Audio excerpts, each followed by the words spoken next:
This is Journeyverse Journeys, Part 15. Planet PX 975, September 14th, 1999.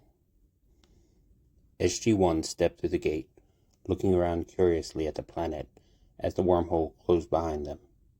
"Nice place," Colonel Jack O'Neill said as he glanced at the winding forest path. Oh, yes, very." Daniel Jackson looked up from a sheaf of paper he was fumbling with.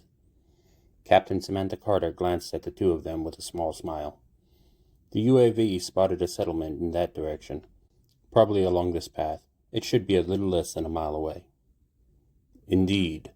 Teal'c planted his staff weapon in the ground and looked around the area slowly. "Perhaps we should proceed then." "Yes, let's." Jack smirked slightly and waved at Teal'c to lead the way. The group began to follow the path through the thick trees. "Everywhere I go, I find these bastards," Xander fumed from his perch in the tall tree as he looked down at the slave camp below him. He and Delan had been hopping from world to world for almost 3 weeks, looking for worlds that might have sufficient technical ability, or even magic users, powerful enough to send them home. Unfortunately, at each place that Elan remembered as a possibility, they found these bastards in ornate Egyptian body armor, riding local populations into the ground. The Goa'uld have expanded their operations considerably since the fall. Xander winced. Elan had told him about the Goa'uld. Does the universe have nothing better to do than continually reinvent these freaking parasites? Vampires, those black alien nightmares, and now these gold pricks? Goa'uld, Elan corrected automatically. Whatever. Xander didn't care. And what's with these weird weapons anyway? Xander fingered one of the liberated zap guns he had on his belt. The Zat'nik'tel were primarily police weapons. They are designed to be distinctive and effective. Yeah, fine. But what about those staff things they lug around? Xander shook his head. Those things are ridiculous. The staff weapons were designed by the ancients as weapons for the ceremonial guard. The Goa'uld are unimaginative. They are merely using what little of the ancient technology they are capable of comprehending. Great, Xander muttered. Not only are they thieves, they're stupid ones too. So how come they are ruling so damn many planets? I do not know. Elanthiel had considered the question a lot over the last weeks. The fall must have been wider spread than I believed. What fall? Xander could hear the capital F. You've mentioned it before. Elanthiel snorted, a sound that was at odds with Xander's mental image of her.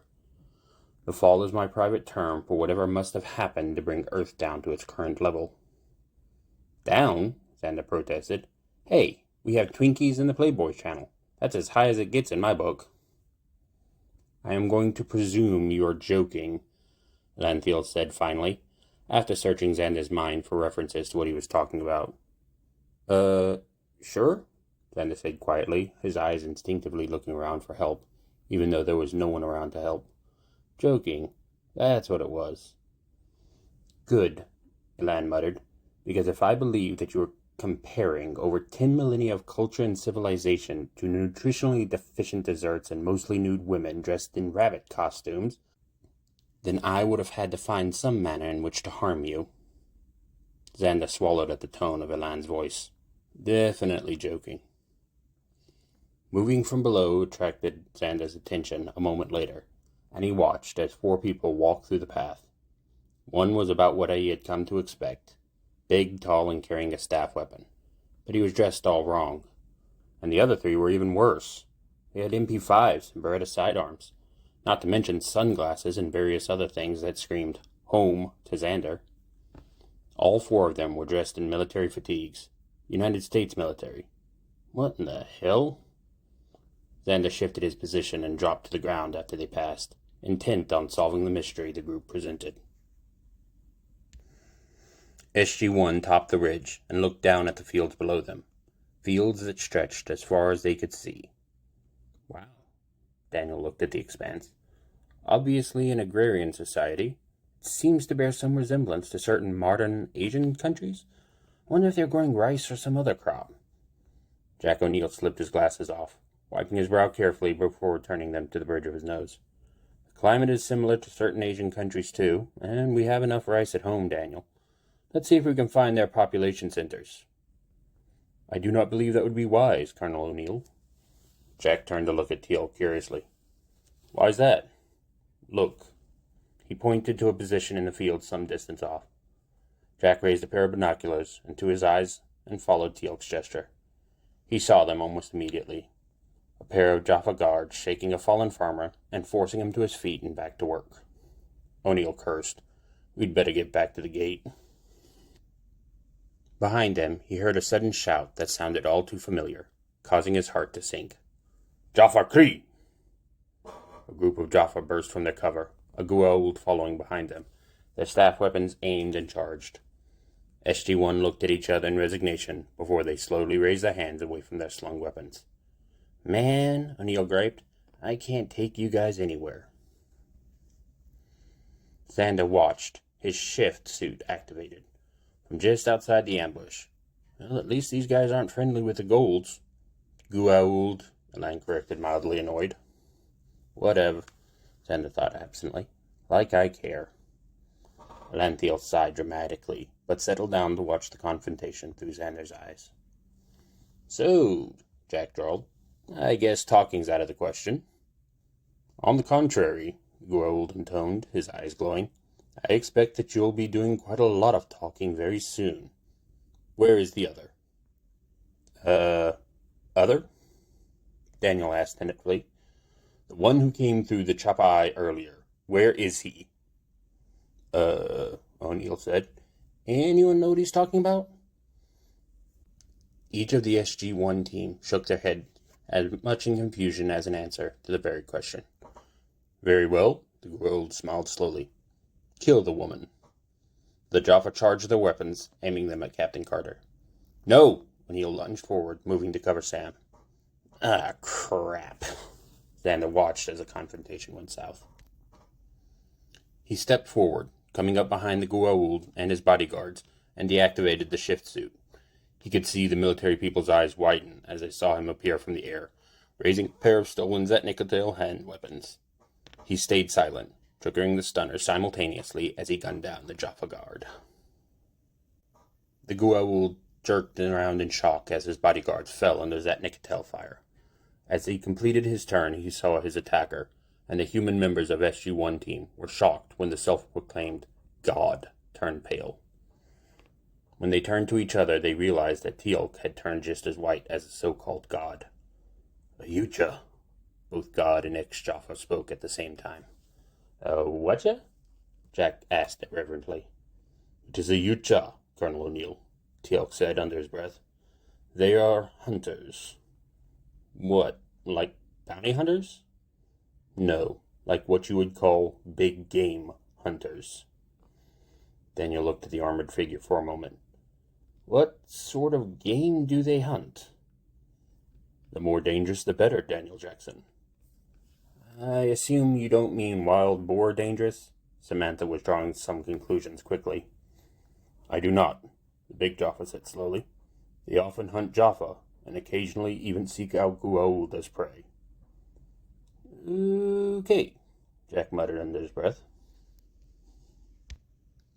Xander stared the Goa'uld down, not really certain if he should stun him or not. Finally he shrugged and fired the Zat. Xander raised an eyebrow beneath his mask when the electrical discharge impacted on a force shield and splattered around the Goa'uld. Yucha! The Goa'uld backpedaled as Xander returned the Zats to his belt. Perhaps we can reach an agreement. Xander painted him with the laser designator for the plasma caster. What is the word for run in his language, Alan? Fekta, Alanthiel responded. Xander stalked closer to the pale god and muttered one word in a gravelly voice. Fekta. The Goa'uld staggered backwards in a panic, finally turning and breaking through the SG-1 group at a dead run. Jack half turned to watch him go. Well, that was interesting. Xander stepped closer to the military group, noting the rank and unit emblems on their chest and shoulders. He stepped face to face with the one he identified as Colonel, and snapped off a perfect salute. Colonel Jack O'Neill returned the salute reflexively, a look of pure consternation plainly visible on his face. He held for longer than he should, but the imposing figure in armor in front of him didn't budge until he broke the salute. When he did, the figure seemed to relax, dropping its arms and cocking its head to one side. Jack could have sworn the armored figure was grinning at him. Xander was barely keeping his laughter in. The look on their face was priceless. Man, I wish I could record them. Hey, I can. He thumbed the makeshift controls on the mask's recorder and saved the last few minutes to memory. Oh man, I'm going to get a kick out of this mask. By this point, Colonel O'Neill, Xander read off his uniform, was starting to look annoyed. He's laughing at us. All right, you. Jack started forward to grab the figure in armor until his 3 teammates grabbed and dragged him back. Think about it, Jack, Daniel said earnestly. This guy's packing more hardware than the special operations team. Jack looked the figure over and had to agree with Daniel's observation. He saw 2 Zats, a sword, what looked like a retractable blades in at least one of the gauntlets, a pair of Colt automatics, and some kind of cannon on the guy's shoulder. Reluctantly, he backed down. Who are you?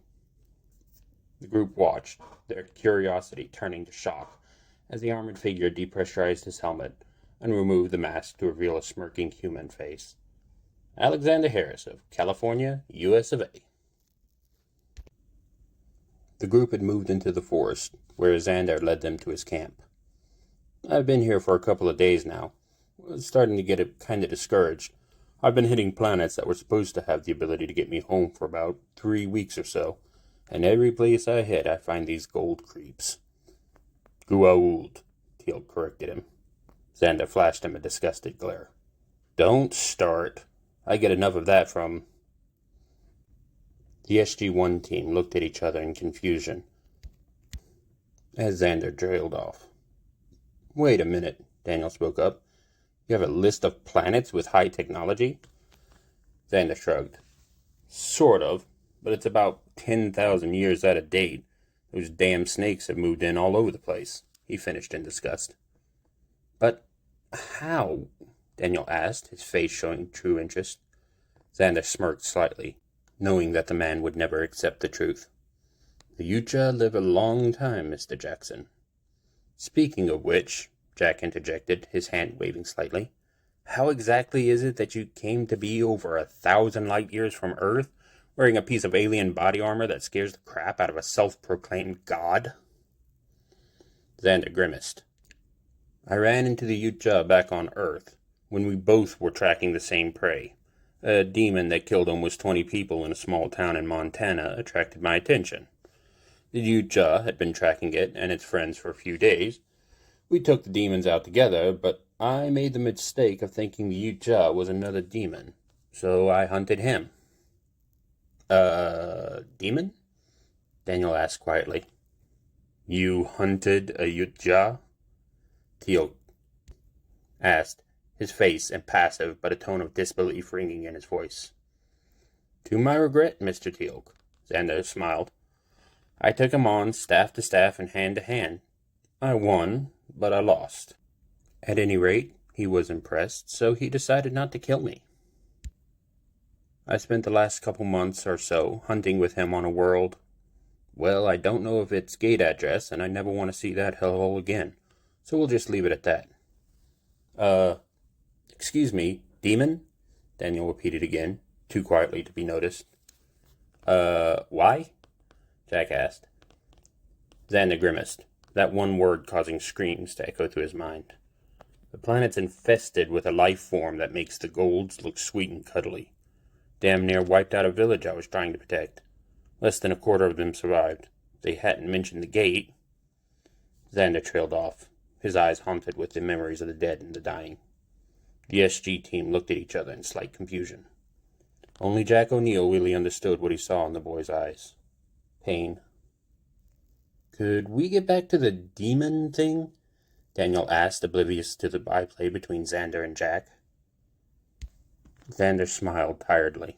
Yes, demons, vampires, ghosts, things that go bump in the night. I found out about their existence a few years ago, and I've been fighting them ever since. Oh, come on, Captain Carter said with a slight smile.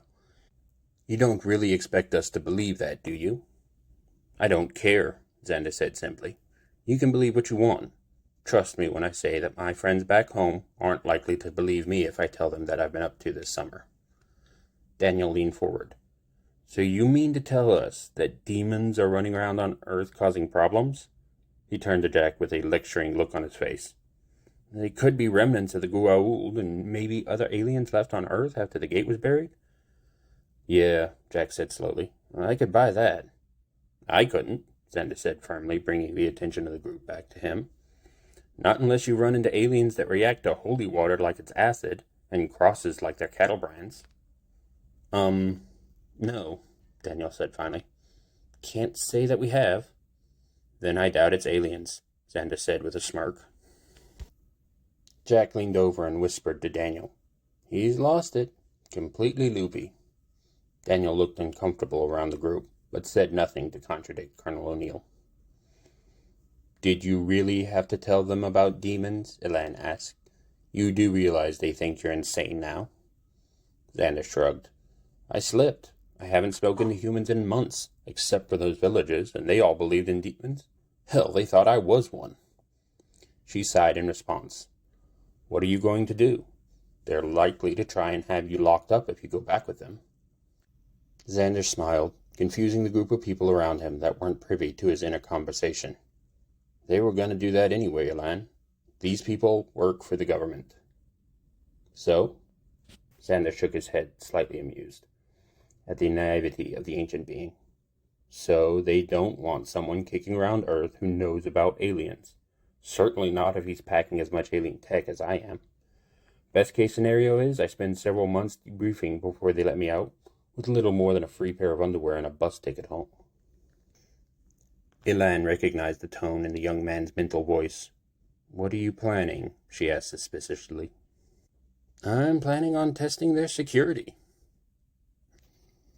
After a short while, Xander stood up, replacing his biomask and speaking to the SG team. Look, we'd better get you guys back to the gate. I don't know these Goa'ulds well, but I doubt that one Utah is going to scare them for long. He'll be coming back soon. I concur, Teal'c said stolidly as he stood. All right then, Jack muttered. Let's get a move on. The odd group made its way back through the forest, staying well clear of the trail as they moved back towards the gate. It didn't take long before they reached the clearing that the gate stood in the center of. Xander snorted. My luck's holding true to form. Surrounding the gate were 24 Jaffa and the Goa'uld that Xander had frightened earlier. I'll set up a distraction, Xander told the SG team. You guys get ready to run for the gate. Get it open and get through. If I can, I'll be right behind you. If not, don't worry. I'll catch up later. No, Daniel said quickly. You can't go through the gate to Earth. We keep an iris over it. You'd never materialize without the proper code. You'd splatter across the iris. Xander forced a grimace. Ouch. Okay, don't worry about me anyway. I'll find another way home if I have to. Then he flashed a grin. Besides, I'm not planning on missing the trip.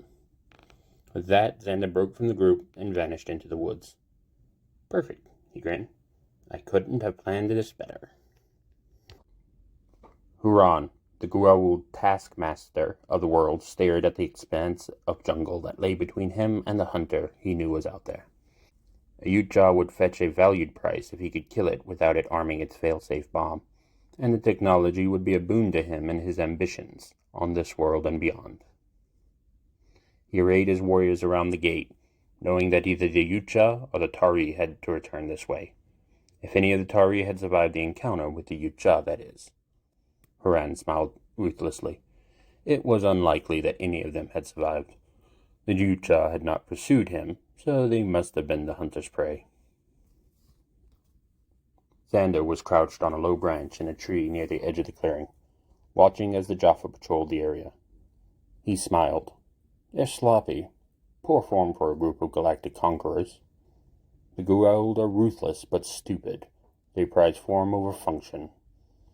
Xander shook his head at the stupidity of the situation, but said nothing. Instead, he painted a brush on the far side of the clearing with the laser designator and turned up the heat. A few seconds later, the bush flashed into flame. drawing shouts and half the Jaffa in that direction. God, they're idiots, Xander whispered to himself. This is going to be easier than I thought. No, Haran shouted. He's not over there, you fools! It's just a distraction! Suddenly, a pistol shot rang out, and a bullet impacted off the Goa'uld armor. Twice more the report sounded, until they spotted the muzzle flash. Over there! Get them! The Jaffa broke from their position and charged into the jungle. SG-1 moved quickly out of the woods, rushing the DHD and dialing the Earth coordinates. Where is he? Daniel looked around. I do not know, Daniel Jackson. Teal'c, through the gate, now, Jack ordered.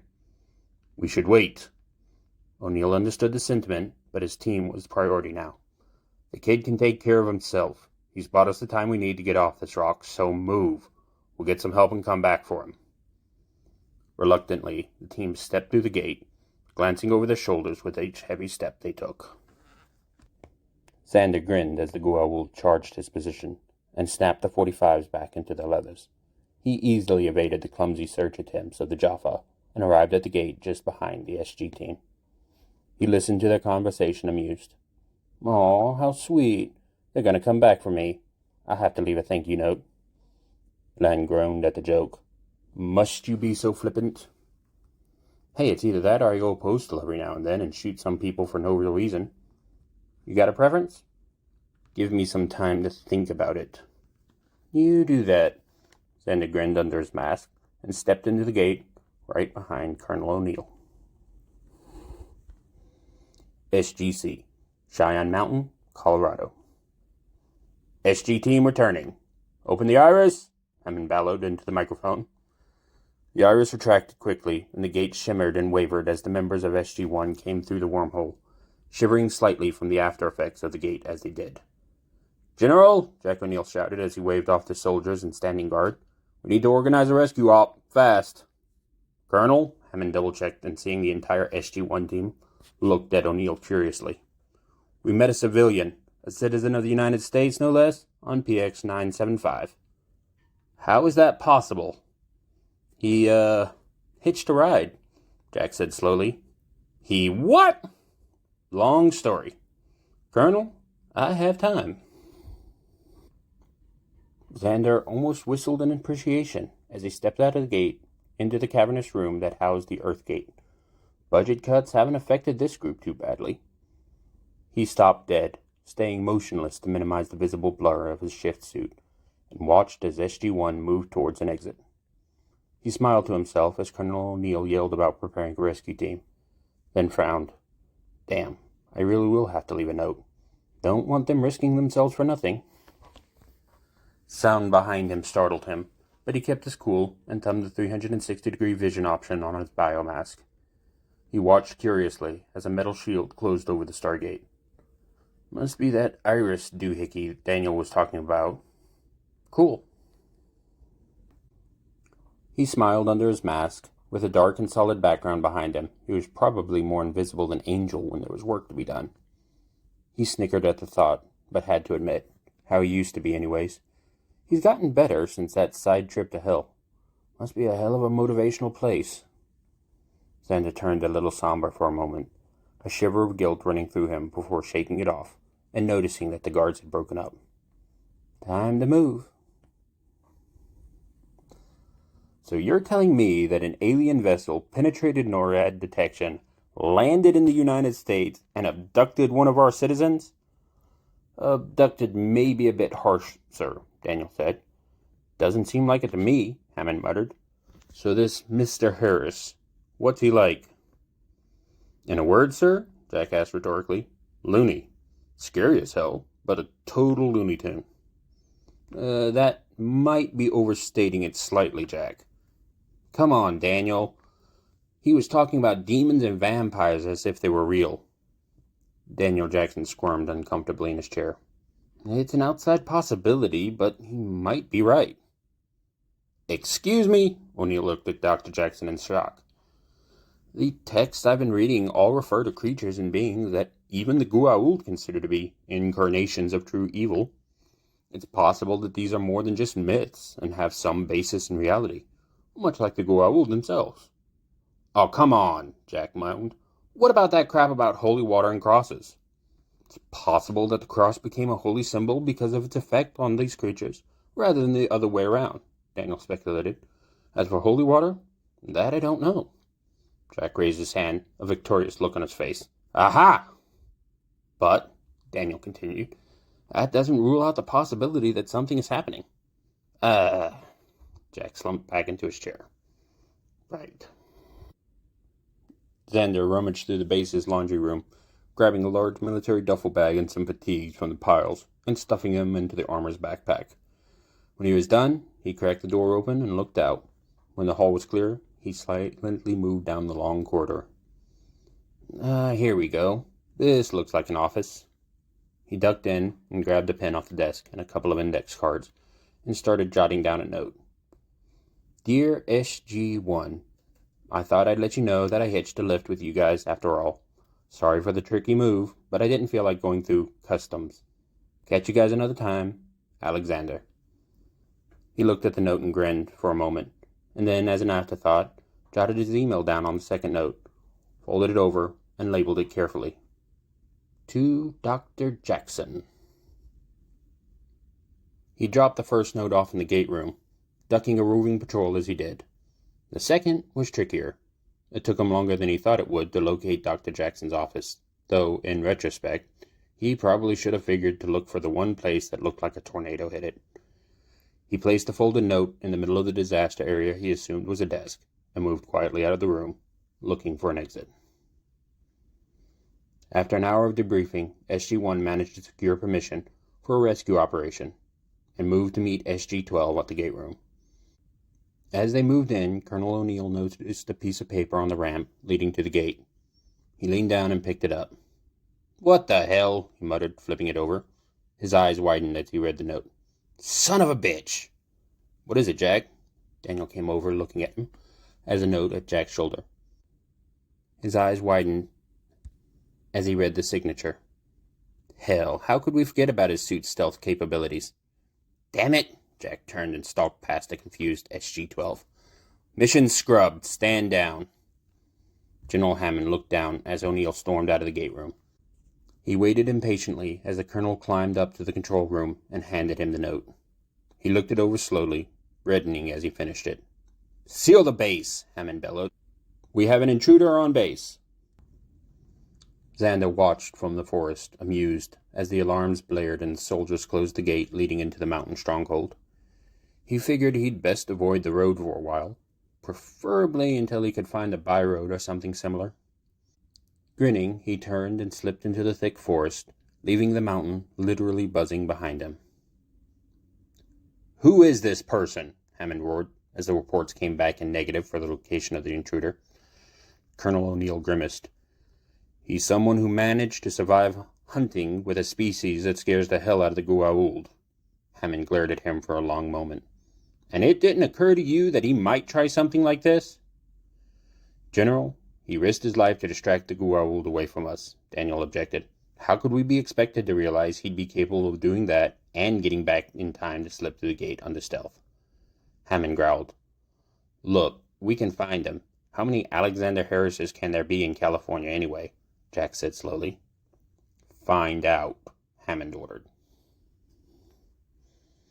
Xander cleared the first mile in 8 minutes, jogging easily even in the armor he was wearing, and slowed down when the suit's audio pickups heard cars from ahead.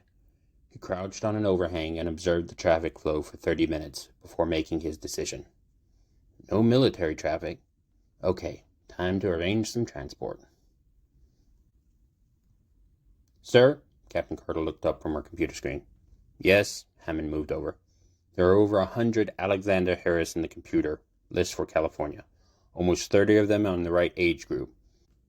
But here's the strange thing, sir, she said as she pointed out one of the names on the list. This one from Sunnydale has a military file. Well, open it.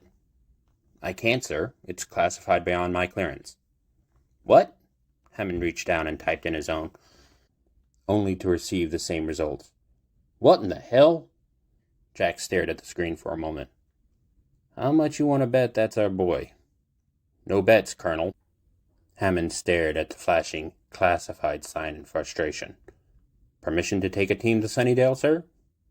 Granted. Underground bunker. Unknown. Ma'am? Yes, soldier? Someone just tried to access one of our flagged files. Which one? The Harris boy, ma'am. Harris? We've been looking for him since he left Sunnydale. It's like he vanished off the face of the earth. Who's trying to check his file? I don't know, ma'am. I don't have the clearance to check that. What? Here, let me check. Damn. Who are these people? I have top-level clearance and the computer just kicked me out. No clue, ma'am. What the hell has Harris been up to now? Xander slung the duffel bag over his shoulder and stepped out onto the edge of the road. He was wearing a crumpled and loose-fitting set of fatigues that he had pulled the rank and insignias off of. Elan was riding securely on his thigh, and he had the twin Colts tucked into his shoulder leather under the heavy fatigue jacket he wore. Opting to go for overkill, he tucked one of his stolen zats into the belt at the small of his back. He started trudging along the road, sticking his thumb out at the passing traffic. He was starting to get discouraged after almost half an hour of walking backwards and begging for a ride when a red Mustang convertible slowed to a stop, the driver looking at him curiously. For a long moment the man looked at him, and Xander stared back. The man was dark-haired and sported an oval pair of dark sunglasses. Finally the man spoke. "Excuse me," he said hesitantly, "but if you don't mind, may I ask what you're doing?" Xander stared at the man for several seconds longer before he replied. "Huh?" "I asked," the man said, "what are you doing with your thumb?" "I was hitchhiking." "Hitchhiking?" The man looked confused. "What?" Xander asked. "Never heard of hitchhiking?" "No." "I'm trying to get a lift. A ride." "Oh!" The man thought about it. "Where are you going?" "Montana. I need to pick up my car." "Well," the man said cheerfully, "I'm headed in that general direction. I can give you a lift." Xander grinned. "Thanks," and hopped into the car. "Hi, my name's Xander. Xander Harris." He held out his hand. The driver reached over and shook it firmly. "I'm Jared." He glanced down at his steering wheel. "Jared Ford." This has been Journeyverse Journeys, Part 15.